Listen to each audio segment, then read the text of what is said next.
Oh, what's up? You watching the game? Or maybe the one later? Put a little BetMGM action on it, and now any game becomes the game.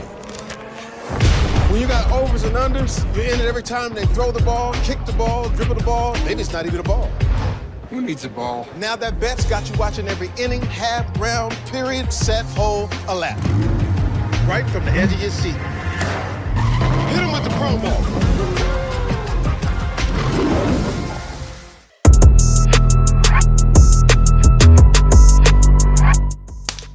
I'm gassed, bro. Yeah. This ain't no, you feel me? I ain't got no gimmicks to me. I shot this to the world because I feel like the narratives of the league sometimes are too top heavy. They too Laker, they too Boston, they too, you know what I'm saying? Right, like the Indianas, the Orlandos, the Utah Jazz, the Portlands. They got young teams that are really doing well with young players, and I wanted to show you some love. So I was on that. Like, I don't want to talk about some of the top. I want to talk about the Indianas. I want to talk about some of these other teams that's doing well. So thank you for giving me the time, yo. Man, y'all know what it is, man. It's KG certified, man. We're here with the man himself, man, Tyrese Haliburton, man. Thank you for joining me today, man. I appreciate it, man. You know what I'm saying? Like I said, man, you were in that conversation, my friend. I got to ask you my first question. What's the difference between this year and last year? I would just say my confidence. My confidence. I think there's certain guys that can relate to. Last year was my first year of being like the guy. You know what I mean? So last year was my first year of seeing certain coverages and really establishing myself, understanding like if I don't shoot, I ain't shooting enough. Like we probably gonna lose. You know what I mean? That was my first year of having to do that. So this year, having a year of that under my belt of being the guy, just understanding how I could contribute differently, what I can do differently, and my preparation was correct. Knowing like, all right, we working end of the shot clock stuff. And he's like, and you know, working with guys, and they're like, we need you to get to this. I'm like, well, that's not what I'm gonna get to. Like, I know what my go-to moves are, end of clock, stuff like that. You know what I mean? It's just having a year under my belt, I think, grew my confidence a lot. You know, one of the things I noticed right off the top, man, I have a phrase someone gave to me a long time ago, and I see you using it. A lot of times, I don't care if you're getting it off the rebound and it's coming out of bounds, catching it, or you getting it off the call or whatever. You have a sense of where you're going coming out of the driveway. You hear what I'm saying? Yeah. So you know how you're coming out the driveway, you know you're backing up, you know where you're going. When I see you catch it off, whatever it is, boom, soon as your head is up, I see 2, 3, I see it. I see it in your face.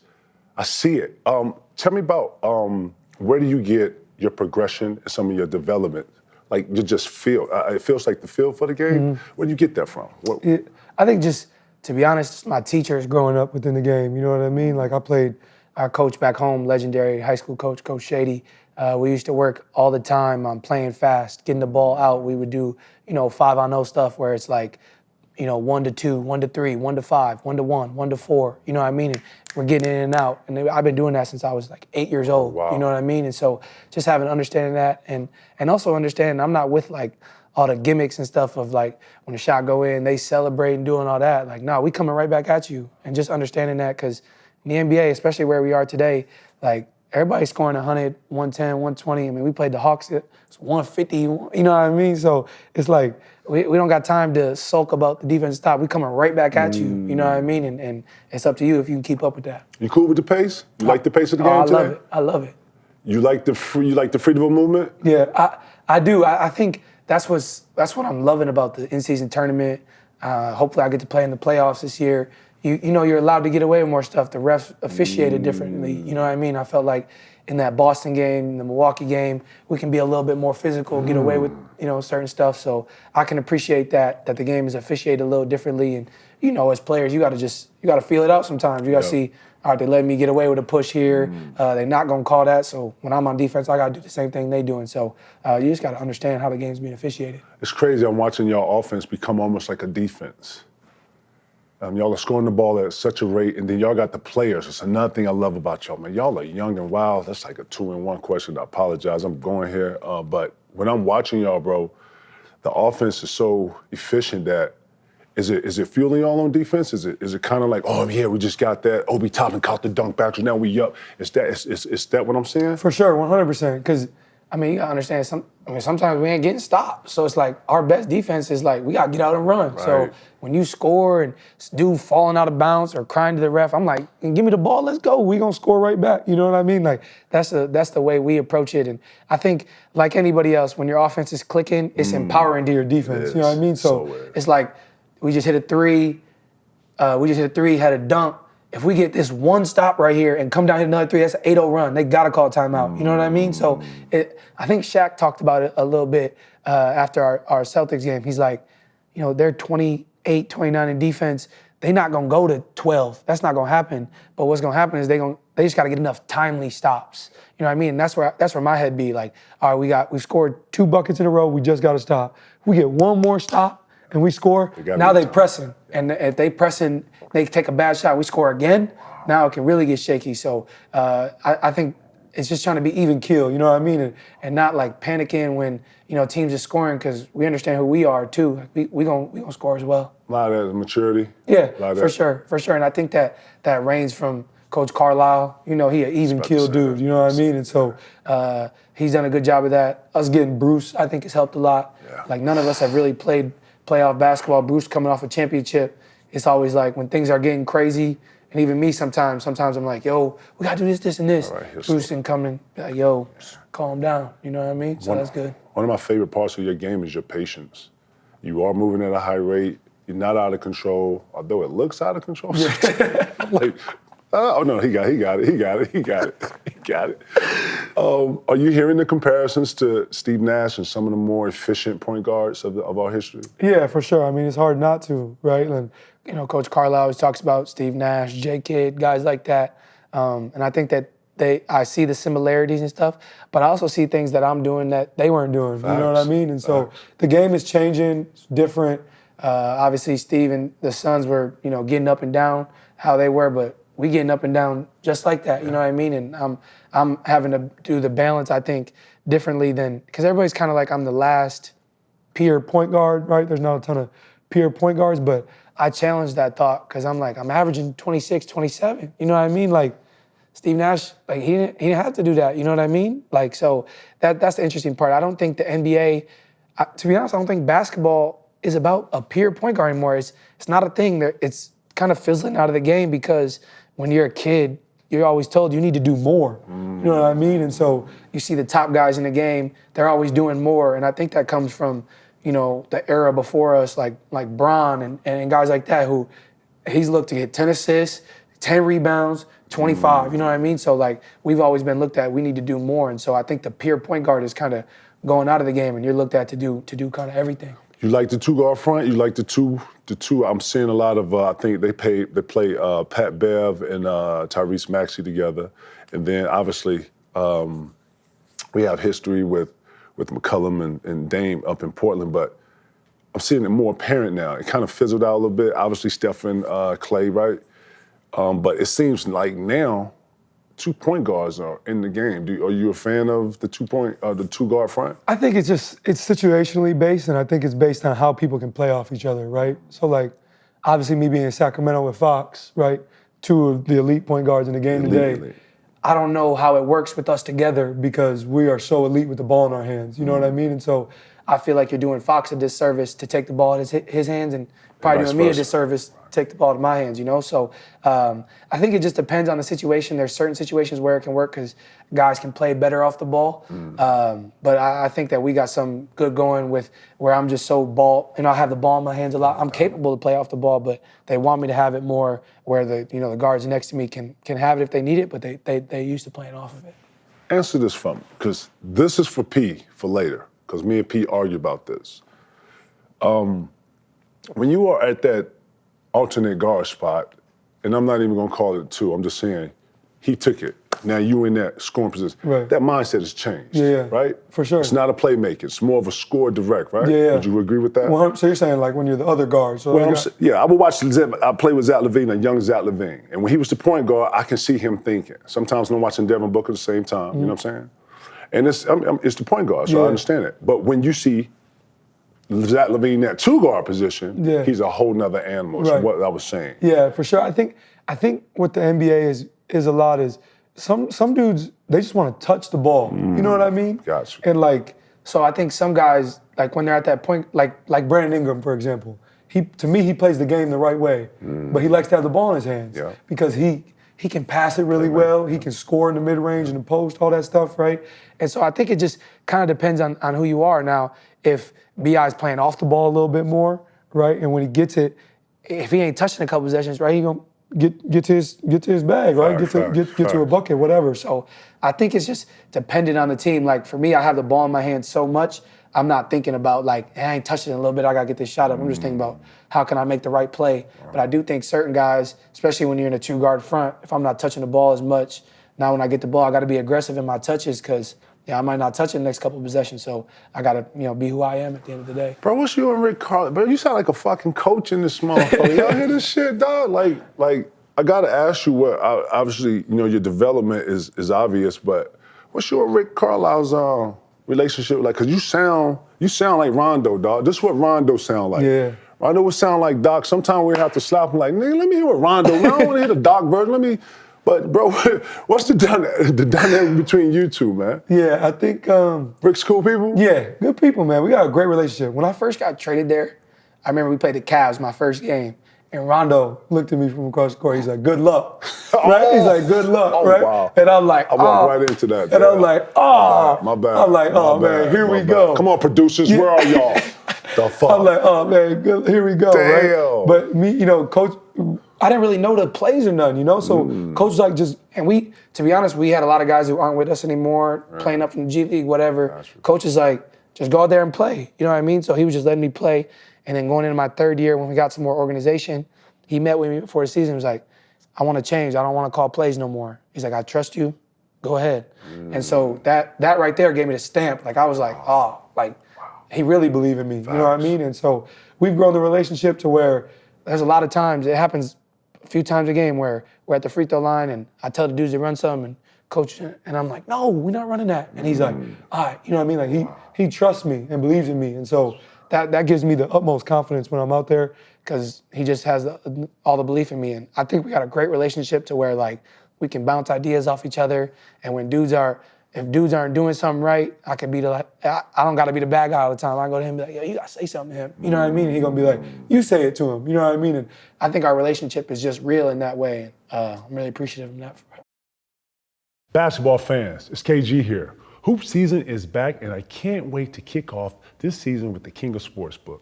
This season, take advantage of BetMGM's first bet offer. When you place your first wager on basketball using my code KG1500, yes, KG1500, you got to register an account and make your first wager.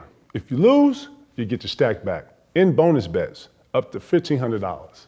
Start the NBA season off right with KG Certified and the authorized gaming partner of the NBA, BetMGM. Your boy. Talk about the guys you play with, man. I always mess up everybody's name, but I know numbers. Right. Showing my age in here, right? Yeah. But I guess a lot of times I remember, obviously nicknames and stuff like this, but I love the kid that came from Boston, Winston. Neesmith? Aaron Neesmith? Neesmith, yeah, see how that whole thing worked? Right. But I love him. I love the kid that came from Arizona. Ben Mathurin. Ben Mathurin, yes. Just so we get these names right. I love McConney off the bench. I love Turner. I love y'all team, bro. Yeah. Talk about the guys and the cash. And then I love Brown coming over. It just looks like you guys are having a lot of fun, and whatever y'all are doing off the court is transcending to on the court. Just talk about some of the guys you play with. Yeah, I think we got some dogs. I think some dogs. You talked about it. I think a lot of people are talking about it. We just got a lot of guys who they want to win, and we also got a lot of dudes who they want to get paid too. You know what I mean? And I think that's a mutual understanding in our organization. Like, I want to see my guys succeed, right? So we got 4 dudes from my draft class alone. We got me, Obi Toppin, Aaron Neesmith, and Jalen Smith. Right. You know what I mean? And so that's like, those are, all of us have been traded from the team we got picked from, right? So all of us are coming in here trying to prove something. Like, not to people around, but to ourselves as well. You know what I mean? And I think that's ultimately what our group comes down to is we got a bunch of guys who are trying to prove something to themselves, right? Like, Buddy Hield has played the most NBA minutes right now without a playoff appearance. Miles Turner, they said it was him and Sabonis. They were always like, get Miles out of there. You know what I mean? Like he ain't gonna fit there. He ain't gonna fit with Tyrese. They don't roll enough. You know what I mean? We got a bunch of guys like that who are out here to prove something to themselves and others. You know what I mean? And I think we can all connect that way. And we got a bunch of guys who get along. And like we go out, when we go to cities, we all go to dinner with each other. It's always like, yo, let's go to dinner. And he's like, oh, I'm already going with him. Come with us. You know what I mean? And we all come together, like 5, 6, 7 of us go to dinner on the road at all times, you know what I mean? So we're a really close group, and I think ultimately what you're seeing is we want to see each other succeed. Like you watching the in-season tournament, our bench is always got the most juice to it. Most. And everybody thinks like, oh, because they trying to get the 500K. Now that's part of it. Yeah, but I think it's also like, nah, like we want to win. Like we hungry to win. And so that's what I love about our group. We got a really great group of guys together. Gotta ask you, bro. I don't. Yeah, when I ask everybody else, nobody catches it. I see it. I see you talking shit, bro. I see you. I see the skip. I see it. I see it. Yeah. Am I seeing this right? Yeah, sure. Yeah. Where did skip come from? What? You know what's funny about the skip, bro? The skip is when you feeling good. The skip was just in the moment, right? We was playing at Atlanta, and I had like 4 or 5 in a row, and I'm like, man, I'm going crazy right now, you know? So it's just, the skip just happened naturally. And now everybody think it's like my signature. I'm like, nah, it was just in the moment. It was just in the moment. But like even yesterday, everybody keep gassing up the watch, you know? It was just in the moment. I didn't think like, oh, I'm gonna do this. No, I was just in the moment having fun. Like, and everybody, you know, like me and Dame, like part of the reason I wear 0 is because Damian Lillard, right? Like that's somebody I looked up to growing up. So to have the opportunity to compete against him means the world to me. It's like, it's fun. Like we did a 3-point contest against each other last year. We were together at the All-Star game talking, like got to know him more. Like that's the great part about the NBA. Like your idols turn to rivals, and like that's the great part. Like I grew up a diehard Bron fan. Like being honest, I couldn't stand you growing up. You know what I mean? I was just gonna ask you that. I see how you looking at me now. I couldn't stand you growing up. I'm like, man, boss, I can't stand up. You know what I mean? So like, that's the best part about the NBA. I love it, bro. You gotta explain that shit, bro, because you know what, too? That's you. That's your energy, and I love that, bro. Like, I gotta say this, and I'm not comparing either two, but bro, you're coming off like Gilbert Arenas, Agent Zero, when you, like, not to say that you weren't on the spectrum, but what you're doing right now and your efficiency and how you're playing and how you're the Haliburton effect. Is a real effect, and I'm just watching you grow in front of all of us. Gilbert, when he came on the scene and hit like that, we was like, what? He looked up, gave Kobe the 60, and looked up. I'm like, God damn, that's how you hit in the league, bro. So keep going on everything that you're doing. I gotta also ask you. I know you was a Wisconsin kid, bro.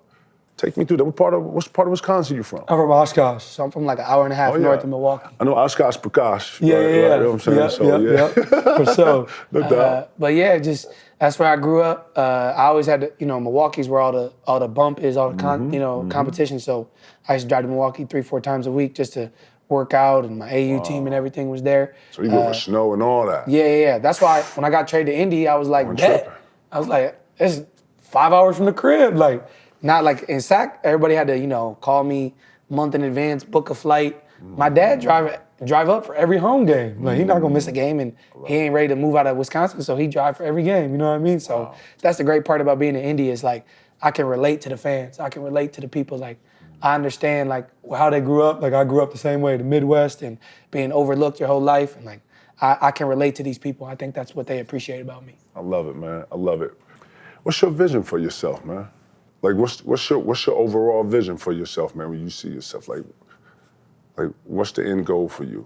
Yeah, I mean, I just want to have a lasting impact on this game. Like, that means more to me than anything. I want to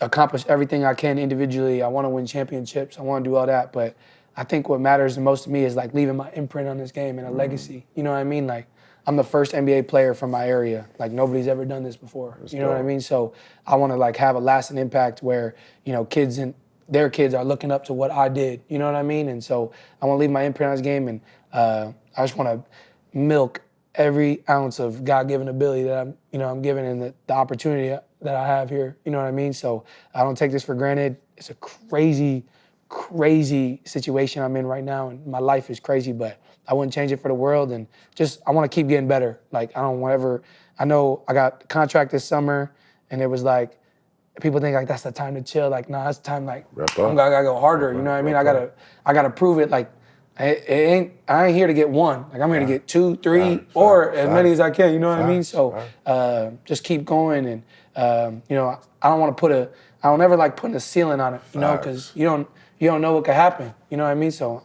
there ain't no ceiling for me. I've already blown past what my expectations were to get here, and I'm gonna continue to blow past expectations moving forward. Growing up, man, I know you probably had a number of different influences, but who was that one player or players that actually gave you the belief that, you know what, man, I can do this, or, you know what, I'm gonna try this? And yeah, that's a good question. I think for me, it was like, I became obsessed with basketball around like, when I was like 10, 11 years old, where like, me too. I was like, I know where every player go to college. I know where every player done played. Is like, I'm obsessed with this, you know what I mean? And so I don't think it was anybody specifically, but it was like, I just became obsessed with watching. Like, I would stay up late to watch the Clippers and watch like CP and watch Steph. Like, I remember vividly, like one of my best friends growing up, Jose, we used to walk to school together, and I remember when Steph dropped 55 in the Garden, and like before that, I was like, Steph is the next one, you know what I mean? And like, so like to see that growth and stuff, that was fun for me. And so like, it was just like becoming a fan of the game and just becoming obsessed with it, you know what I mean? Like, I'm gonna watch as much as I can and know as much about the game as I can to get to where I wanna go. And like for me, the NBA wasn't a thought. It wasn't a thought for me. It was like, I got some college offers, I'm gonna go play college. And then, you know, from college, I'm gonna try to fight. I'm gonna, you know, maybe have a good pro career, like play overseas, or maybe fight to get to the NBA. I'm gonna try. And after I played USA between my freshman and sophomore year with like Cade Cunningham and all them dudes, and they was like, it's gonna be the #1 pick and all this stuff. And I was like, dang, I belong here too then, you know what I mean? And so I think that gave me the confidence to be like, nah, like, I can do this for real. I see your dad at a lot of games. Yeah. That's who that is? Yeah. I was like, yo, who is this guy right here with the, man, Joyce? I love his energy. Yeah. Talk about your dad a little bit, man. Yeah, I think... Shout out to Pops, man. Yeah, he got all the love from me. He gonna show me all the love possible. And I think that's what the NBA does better than any league is we, as a league, we empower like black fathers, you know what I mean? I think that's, people can, on social media, get annoyed with the attention that they get sometimes, but it's like, how can you get annoyed with a man showing love to his son, you know? Can't get enough. Like, you see it with like Ja's dad and Carly Towns' dad and LaMelo's dad. All, you know, I think that means the world. And we talk about like representation matters, you know what I mean? And people always see that. And for me, like one day when I have a kid and when he does whatever he wants to do in life, I hope I can be half the father my dad is to show that love and support behind him. So yeah, it means the world. He's there all the time. My mom there all the time. It's just to have your family with you, there's nothing like it. Says everything, man. Family's everything. Shout to Pops doing it, man. Salute. I got something for you. Go ahead. Okay, so you played in Minnesota, right? Like a smaller market, you know, trying to help bring something to something, right?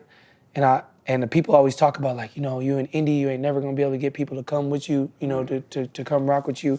My question to you is like, for you mentally and your approach to things, what was your approach when you were thinking like, how am I gonna get guys to come wanna play with me and like help build something? So when you spoke about being from Oshkosh, I'm from a very small town in Greenville, South Carolina. And you know, it's not known for, it's football. South, you know, Georgia's 2 hours, Charlotte is an hour, but it's football world. So no one really came down there for basketball. You know, when I started playing basketball, it started flying, and similar to how you're talking, I fell in love with it very early, wasn't good at, and I just chased it. I was super competitive, had a bunch of energy. And in my travels, bro, I'm used to coming from where it's not a lot of, it's not New York, it's not Atlanta, it's not none of that. So when I got to Minnesota, it felt similar. Right. Like, you know, it's not a lot of expectations here. The guys they had on the team, they was trying to get rid of them and move it around, and it was just a bunch of moving parts. But I was sitting up here like an avid basketball player. No matter what's going on, I'm still love to do what I'm doing and do it at this rate. I just want to be better.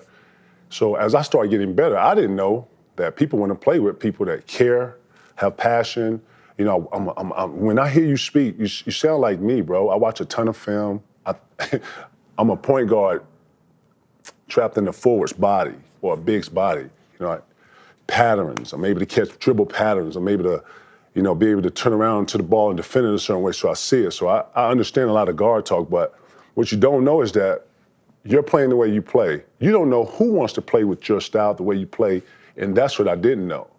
I had a very best friend at the time named Stephon Marbury who went to Georgia Tech for a year, and we were real friends, so I knew he was coming out. He came, boom, he got to the team, and now it's him and I. So we start thinking like, man, who else can we get there? And you start changing the ideals of, you know, what this place is. It is small market, but shit, Giannis plays in Milwaukee. Right. They won that money, right? It's about what teams want to play with what players, and can that team be that team? And that's what it really came down to. And what I learned also in that opportunity is that everybody has to be on the same page as winning. Day one, it started off there. Once we got going and they got the cracking, and we was going and going and going, it was like, now I want this to be my team. And then it started changing on what we said the goal was. Yeah. And that changed that whole dynamic. And when that changed, then everybody's going their separate ways. You know what it is. When you're trying to win, everybody's got to be 2 feet in, 2 hands in, you know what I'm saying? And when you don't have that, yeah, it changes that. But the fact that you are in the small market doesn't mean anything. Yeah, for sure. Man, Indiana is God when it comes to basketball. Basketball is religion there. Y'all gonna always sell out. Y'all gonna always have people that care, booing, chanting, being there, going to grocery store, high-fiving, pumping gas. Hey, keep it going. That's the inside that you got, that when you're on the outside and you're in Cleveland or you in Detroit and you looking down in Indiana and you looking at that shit crazy. But when you in the inside looking out, it's all sunshine in here. You got the whole wall behind you, got fans. Yeah, y'all got a spirit in Indiana, and I see it in the crowd. They following you, bro. You got it, bro. You little boy blue out this motherfucker. You hear me? You were it, bro. You were the Haliburton effect, bro. I'm watching you. I talk about the Ja effect a lot with Memphis, and obviously you see how bro, you got it. I sit here and I watch this shit like I'm an omen. Like the whole robe sitting up here watching you, bro. I watch everything. That's why I sat on the floor last night. I didn't get to catch all game, but I wanted to be on the floor to catch and see and watch and analyze and see what I'm seeing. My girl was sitting there trying to talk to me. I was just like, huh? Yeah, yeah, I hear you, right? But I love it, man. And I see what you're doing, and you're changing the game. So believe in what you're doing. I see the work that you're putting in, because you just don't wake up and be like this. Keep doing what you do. You know, say less and hear less. You know, follow that heart in what you're doing. You got you something. And yes, my friend, you are in the fucking conversation. I appreciate you. Real shit. Yes, sir. My dog, keep going. I got you. My dog, thank you. You got a nickname? I don't got a nickname. You ain't got a nickname? I don't think so. We got to come up with a nickname. Everybody's, you know, growing up, it was Ty, now I'm Reese. And, you know, I don't got one yet. Nothing stuck yet, so we got to figure it out. And I think Haliburton owned by Dick Cheney or something, right? Like some other shit, right? Like, what the fuck? We got to come up with a dope-ass nickname, you know what I'm saying? But yeah, man, thank you for coming on, man. Yeah, appreciate you, man. Anything you think I can help you with, man, you let me know. Of course. It's love, Lord. Yes, sir. All right. Man, you know what it is, Tyrese Haliburton, y'all. KG certified, yes, dude. Yeah.